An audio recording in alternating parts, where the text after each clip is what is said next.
காலை வணக்கம் மாணவர்களே. இன்று நாம் 9ஆம் வகுப்பில் உள்ள இயல் 3இல் இடம்பெறக்கூடிய பயிற்சிகள் பற்றி பார்க்க இருக்கின்றோம். பக்கம் எண் 83.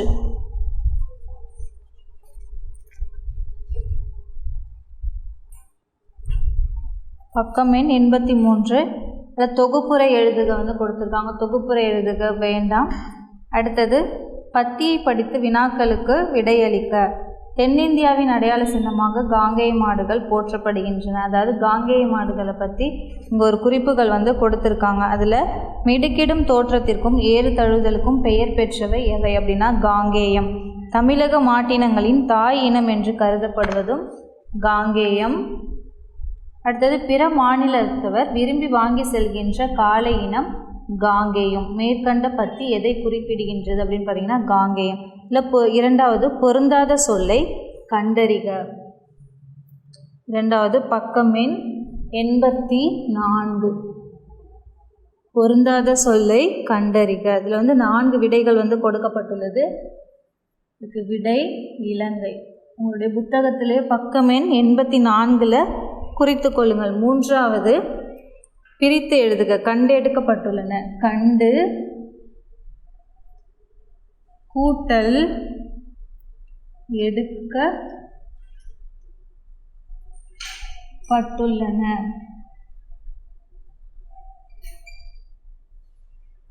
விடை நான்காவது தென்னிந்தியாவின் அடையாள சின்னமாக காங்கேய மாடுகள் போற்றப்படுகின்றன. இது எவ்வகை தொடர் அப்படின்னு கேட்டாங்கன்னா செய்தி தொடர். செய்தி தொடர். அடுத்தது அகராதியில் காண்க. பொருள் எழுதி தொடர் அமைக்க. மொழியோடு விளையாடு. அதில் பொருள் எழுதி தொடர் அமைக்க அது வேண்டாம். அடுத்தது அகராதியில் காண்க.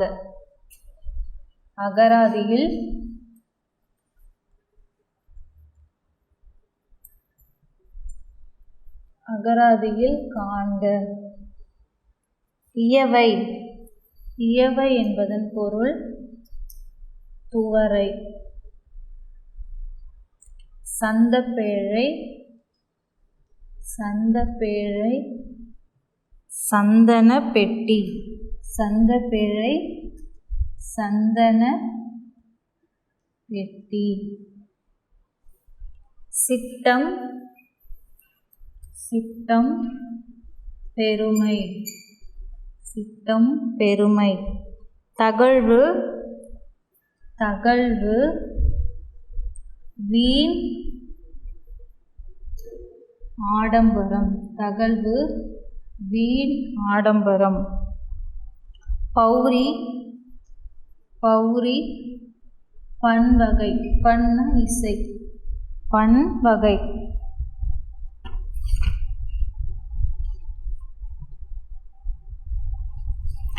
அடுத்ததாக பொருள் தரும் வகையில் சொற்றொடர்களை உருவாக்குக கொடுத்துருக்காங்க. அதுவும் வேண்டாம். அடுத்தது அறிவை விரிவு செய். பக்கம் எண் 86 கொடுக்கப்பட்டுள்ளது. அறிவை விரிவு செய். பக்கம் எண் 86 அறிவை விரிவு செய். தமிழர் பண்பாடும் தமிழர்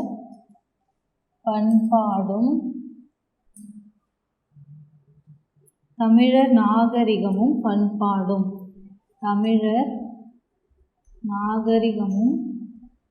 பண்பாடும். இதை கூறியவர் ஆர். தட்சிணாமூர்த்தி.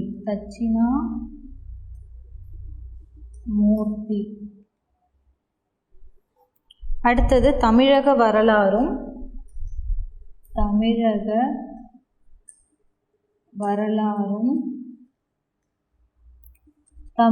பண்பாடும்.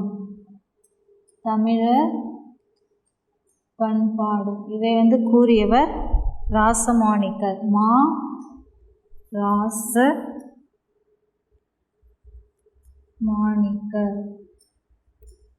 இது உங்களுக்கு புத்தகத்திலே கொடுக்கப்பட்டுள்ளது. பக்கம் எண் 86.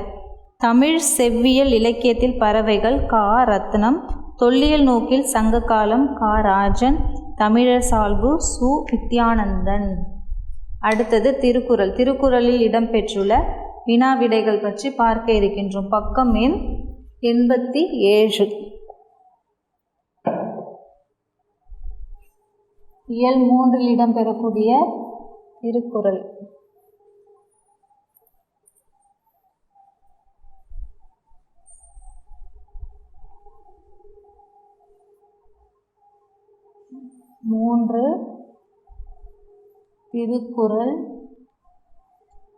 திருக்குறள் வினா விடைகள்.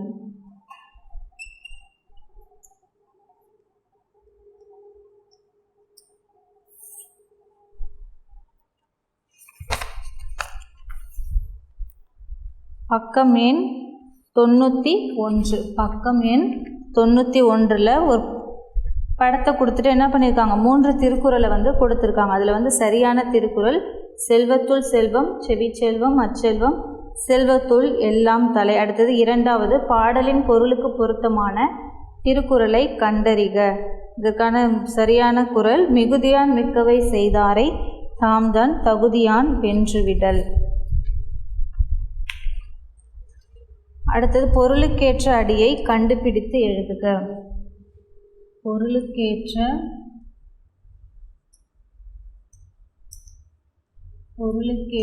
அடியை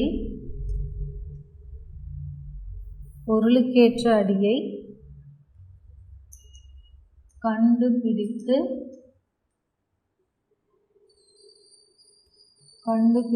எழுதுக.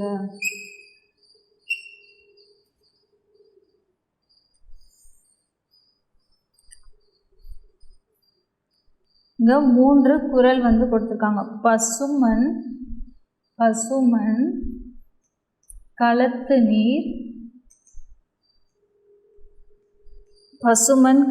நீர் பெய்தீர் இயற்று.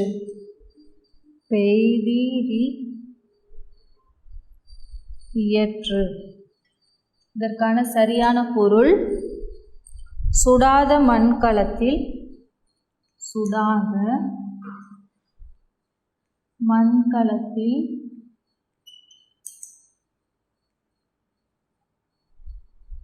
நீரூற்றி வைப்பதை போல.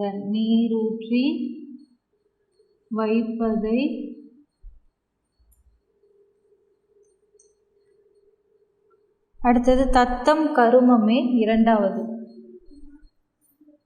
தத்தம் கருமமே கட்டளை கல். இதற்கான சரியான விடை ஒருவரின்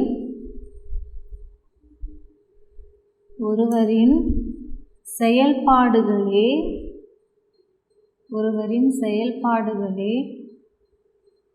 உரசி அறியும்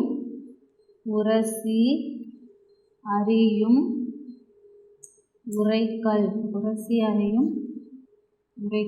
3வது அனைத்தானும் ஆன்ற பெருமை தரும். அதற்கான விடை அவ்வளவிற்கு பெருமை உண்டாக்கும். அடுத்தது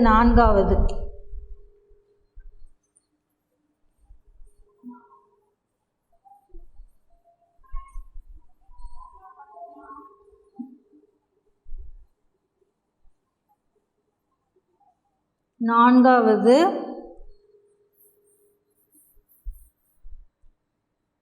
தீராத இடும்பை தருவது எது? 4 விடைகள் கொடுக்கப்பட்டுள்ளது. பெருமை, சிறுமை, நாடாமை, பேணாமை. இதற்குரிய விடை ஆராயாமை. அடுத்தது ஐயப்படுதல்.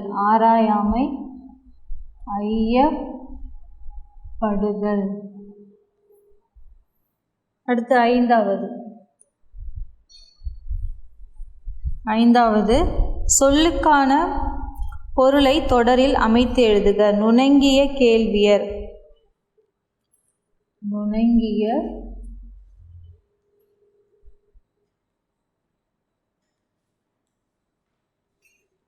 நுணங்கிய கேள்வியர் அப்படின்னு ஒரு சொல்லு கொடுத்துருக்காங்க. அந்த சொல்லை வந்து நம்ம என்ன பண்ணுவோம், ஒரு தொடரில் வந்து அமைத்து எழுதணும். இப்போ நுட்பமான விடை, நுட்பமான கேள்வியறிவு உடையவர்கள், கேள்வியறிவு உடையவர்கள் சிறந்த பேச்சாற்றல் மிக்கவராகவும் இருப்பர்.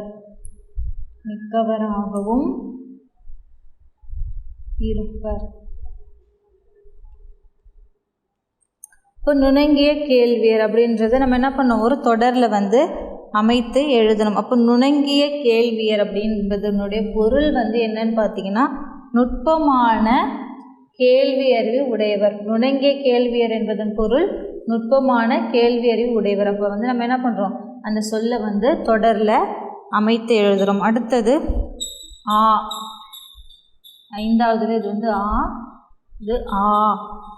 பேணாமை, பேணாமை என்பதன் பொருள் பாதுகாக்காமை, அதை வந்து நம்ம எப்படி தொடரில் அமைத்து எழுதலாம்.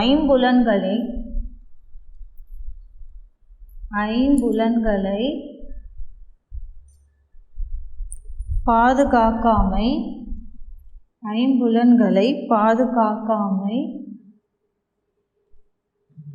இழிவை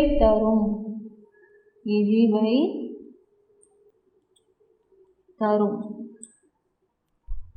அடுத்தது செவிசெல்வம். செவிசெல்வம் என்பதன் பொருள் கேட்பதால் பெறும் அறிவு. இது ஈ, செவிசெல்வம். செவிசெல்வம் என்பதன் பொருள் கேட்பதால்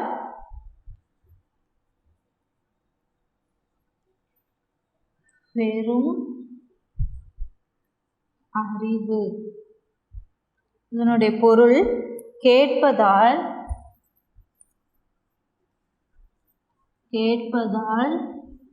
பெறும்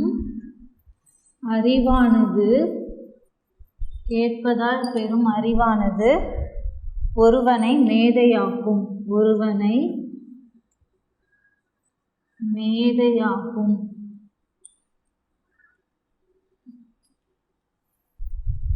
அடுத்தது அறநல்ல செய்யாமை. அதனுடைய பொருள் வந்து அறம் அல்லாத செயல்களை செய்யாதிருத்தல். அது எப்படி நம்ம தொடரில் அமைத்து எழுதணும்னு பார்த்தீங்கன்னா, செய்யாதிருந்தும் உலகிற்கு எடுத்துக்காட்டாக திகழ வேண்டும். அதாவது அறநல்லாத செயல்களை செய்யாதிருந்தும் உலகிற்கு எடுத்துக்காட்டாக திகழ வேண்டும். அடுத்தது குருவினா, திருக்குறளில் இடம்பெற்றுள்ள குருவினா.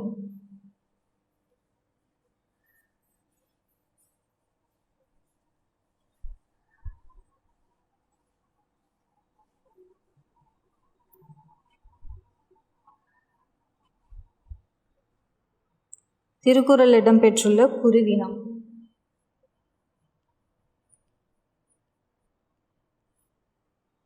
நிலம் போல யாரிடம் பொறுமை காட்ட வேண்டும் என்ற ஒரு வினா வந்து கேட்டிருக்காங்க. நிலம் போல யாரிடம் பொறுமை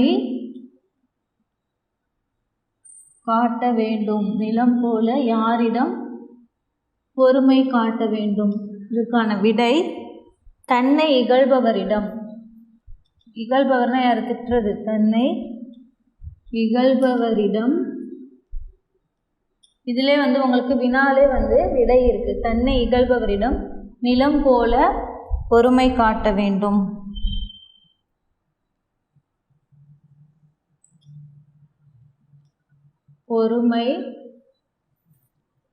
பொறுமை காட்ட வேண்டும்.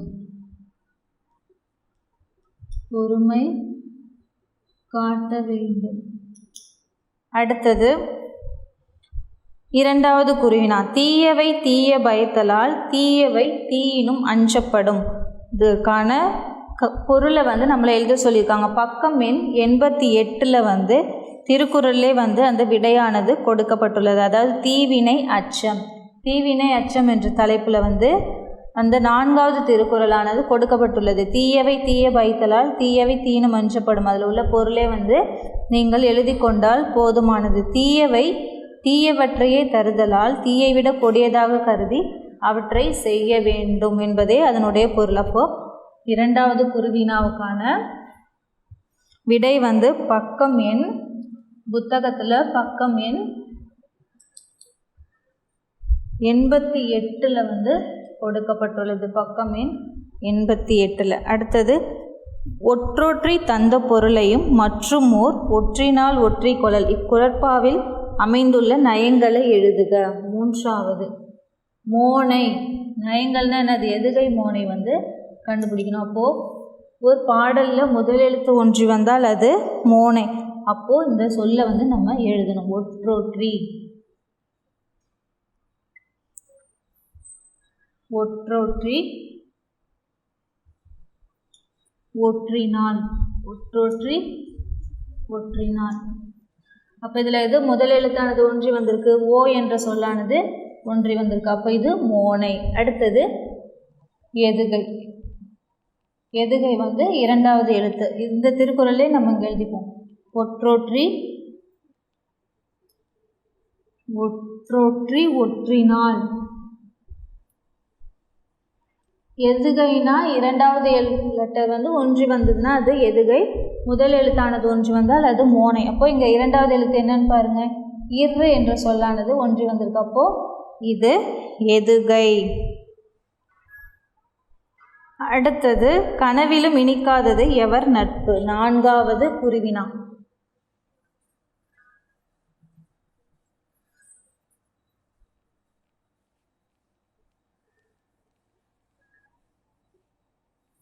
நான்காவது குருவினா. கனவிலும்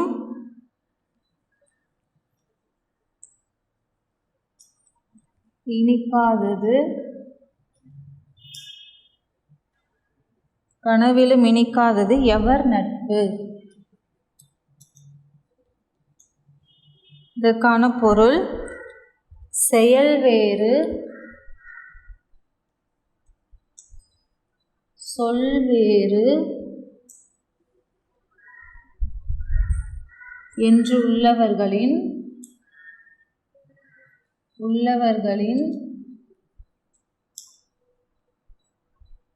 நட்பு கனவிலும் இனிக்காது.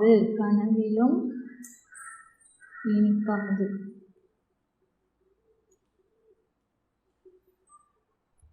கனவிலும் இனிக்காது. என்ன வினா கேட்டிருக்காங்க? கனவிலும் இனிக்காதது எவர் நட்பு. அப்போது செயல் வேறு சொல் வேறு என்று உள்ளவர்கள் நட்பு கனவிலும் இனிக்காது. அடுத்ததாக கதைக்கு பொருத்தமான குறளை தேர்வு செய்து காரணத்தை எழுதுக. அதெல்லாம் வேண்டாம். அடுத்தது திருக்குறள் பற்றிய ஆராய்ச்சி செய்திகள். திருக்குறள் முதலில் அச்சிடப்பட்ட ஆண்டு 1812. பக்கம் எண் 93 கொடுக்கப்பட்டுள்ளது. அடுத்து நம்ம கலைச்சொல் அறிவோம். கலைச்சொல் ஆங்கிலத்தில் கொடுத்துட்டு என்ன பண்ணுவாங்க? தமிழில் கேட்பாங்க.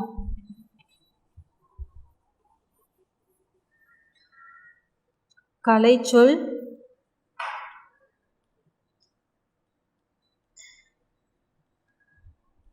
கலைச்சொல் அறிவோம்.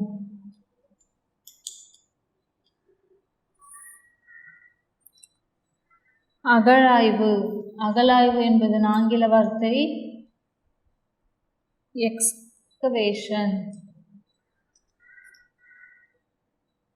அடுத்தது கல்வெட்டியல். கல்வெட்டியல் ஆங்கில வார்த்தை. ஆங்கிலத்தில் கொடுத்துட்டு தமிழில் கேட்பாங்க, இல்லைன்னா தமிழில் கொடுத்துட்டு ஆங்கில வார்த்தை கேட்பாங்க. அப்போ எபிகிராஃபி. கல்வெட்டியல் எபிகிராஃபி.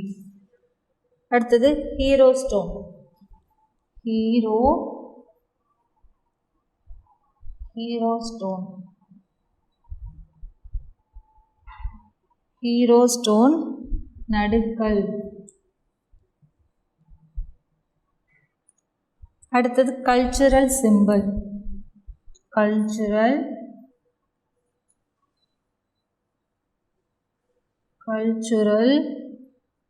சிம்பிள். கல்ச்சுரல் சிம்பிள் பண்பாட்டு குறியீடு. பண்பாட்டு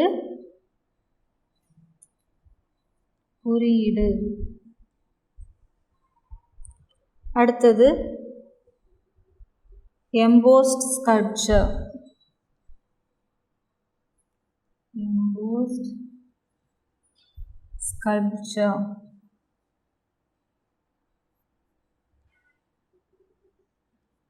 ஆன விடை புடைப்பு சிற்பம். புடைப்பு சிற்பம்.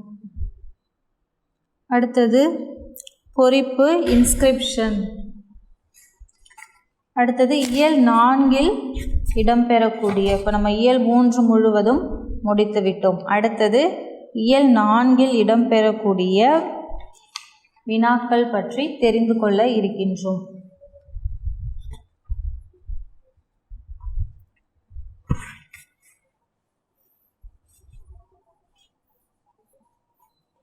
தேர்விற்கு இயல் 3 இயல் 4 இதிலிருந்து தான் வினாக்கள் ஆனது இடம்பெறும். இப்போது நம்ம இயல் 3 முழுவதும் முடித்து விட்டோம்.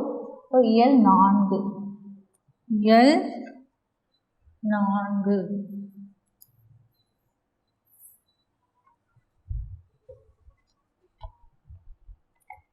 இதில் பக்கம் எண் 115.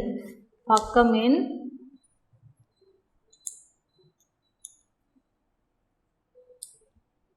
115 புத்தகத்தில் கொடுக்கப்பட்டுள்ளது. வல்லினம் வருமா? தோழி கூற்று ஒரு சொல்லு இங்கே கொடுத்துருக்காங்க. தோழி டேஷ் கூற்று. அப்போ இங்கே நம்ம என்ன பண்ணக்கூடாது? வல்லினம் இட்டு எழுதக்கூடாது. எந்தெந்த சொற்களில் வல்லினம் இடணும் அப்படின்னு பாருங்க. தோழி கூற்று, அப்போ இக்கு போட்டால் இது என்னது? தவறு. அப்போ இங்கெல்லாம் வல்லினமானது மிகாது. அதே மாதிரி நிறைய சொற்கள் கொடுத்துருக்காங்க. பெரிய தம்பி, பெரிய தம்பிலையும் வல்லினம் மிகாது. பெரிய டேஷ் தம்பி, இதெல்லாம் நம்ம என்ன பண்ணக்கூடாது? வல்லினம் இட்டு எழுதக்கூடாது. அடுத்தது 2வது பெரிய தம்பி, 3வது சிறிய பறவை. அப்போது சிறிய பறவை இப்பு இட்டு எழுதக்கூடாது. பழகு தமிழ் இத்து போடக்கூடாது. இது எல்லாமே பக்கமே 115 வல்லினம் வருமா? இதில் எதுவுமே வல்லின எழுத்துக்களானது இடம் பெறாது. 2வது பாருங்கள், வல்லினம் இடலாமா அப்படின்னு கொடுத்துருக்காங்க. 2வது வல்லினம் இடலாமா? வல்லினம் இடலாமா? வாழ்த்துக்கள்,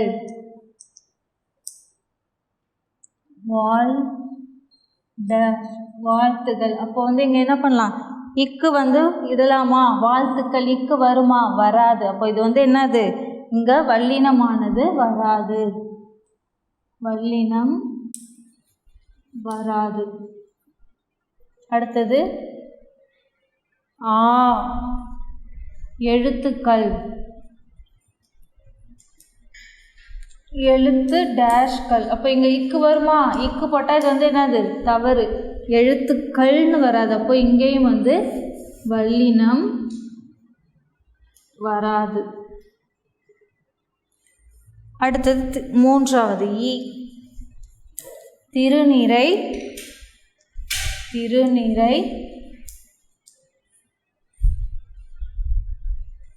திருநிறை செல்வன் அப்படின்னு கொடுத்துருக்காங்க. அப்போ திருநிறை செல்வன், அப்போ இச்சானது இடம்பெறும். திருநிறை செல்வன். அடுத்தது திருவளர் செல்வி. திருவளர் அப்போ இச்சானது இடம்பெறும். அப்போ இங்கெல்லாம் வல்லினம் வரும். இப்போ வல்லினம் வரும். இங்கேயும் வல்லினம் வரும். அடுத்தது அறிவை விரிவு செய்.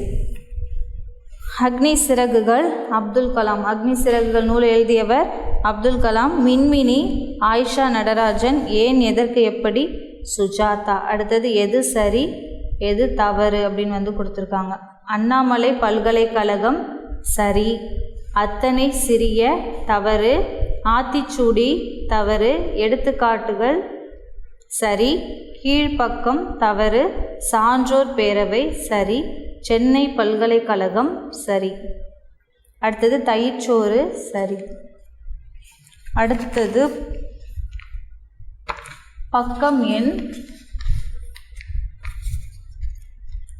116. பக்கம் எண் 116 வினாக்கள் சரியான விடை தேர்ந்தெடுத்துக்க கொடுத்துருக்காங்க.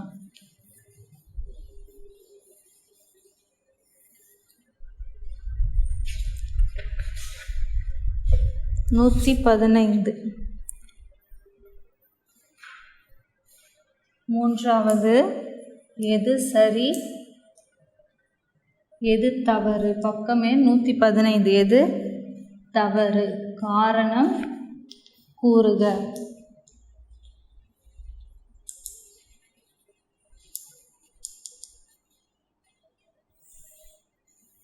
அப்போ அண்ணாமலை பல்கலைக்கழகம். அண்ணாமலை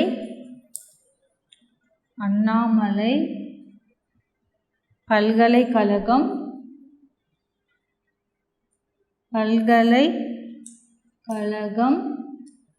சரி.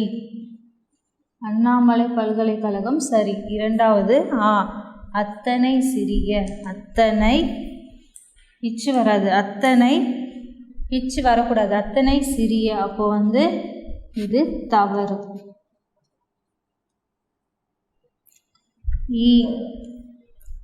ஆத்திச்சூடி. அதே மாதிரி ஆத்திச்சூடியிலே இச்சானது வரக்கூடாது. இங்கே என்ன கொடுத்துருக்காங்க, இச்சு வந்திருக்கு, ஆத்திச்சூடி. அப்போ இது தவறு. அடுத்தது எடுத்துக்காட்டுகள். எடுத்துக்காட்டுகள் சரி. கீழ்ப்பக்கம் கீழ்ப்பக்கம் தவறு. அடுத்தது சான்றோர் பேரவை சரி. அப்புறம் தயிர் சோறு சென்னை பல்கலைக்கழகம் இதெல்லாம் சரி. அடுத்தது நம்ம பார்க்க இருப்பது பலவுள் தெரிக. அதில் புத்தகத்தில் பக்கம் எண் 116. புத்தகம் வைத்துள்ளவங்க பென்சிலில் குறித்து கொள்ளுங்கள். புத்தகம் வைத்திருந்தால்தான் என்ன வினாக்கள் இடம்பெற்றுள்ளது என்று தெரியும். இப்போ கீழ்காணும் 3 தொடர்களுள் எது சரி எது தவறு அப்படின்னு நம்ம இதை குறிப்பிட வேண்டும். அப்போ இருந்த இடத்திலிருந்தே பயண சீட்டு எடுப்பதை எளிதாக்கிய மிகப்பெரிய இந்திய நிறுவனம் இந்திய தொடர்வண்டி உணவு வழங்கல் மற்றும் சுற்றுலா கழகம் ஆகும். இதில் ஆகியன சரி, மீதிலாம் தவறு.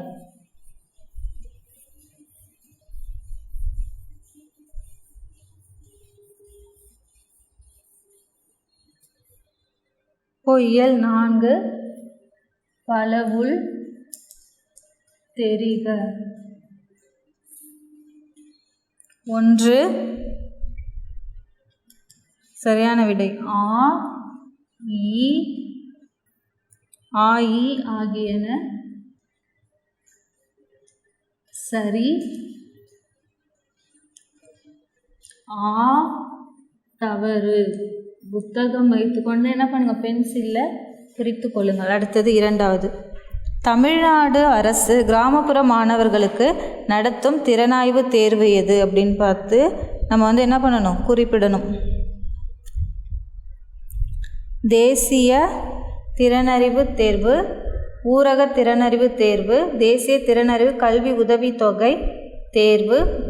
அடுத்து 3ம் சரி அப்படின்னு கொடுத்துருக்காங்க. இதில் தேசிய திறனறிவு தேர்வு. அடுத்தது ஒன்றறிவதுவே உற்றறிவதுவே.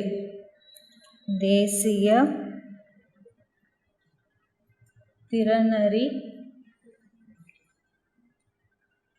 தேர்வு.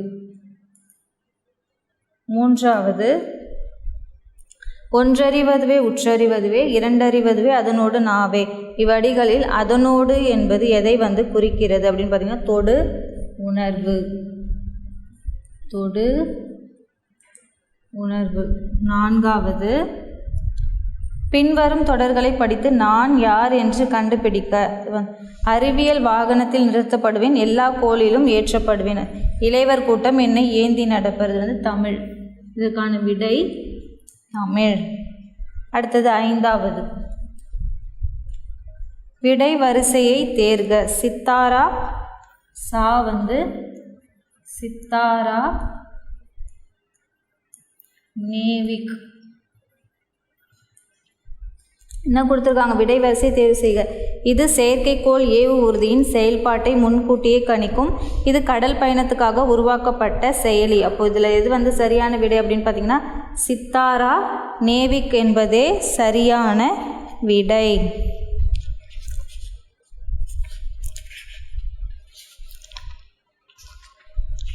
அடுத்தது குருவினா.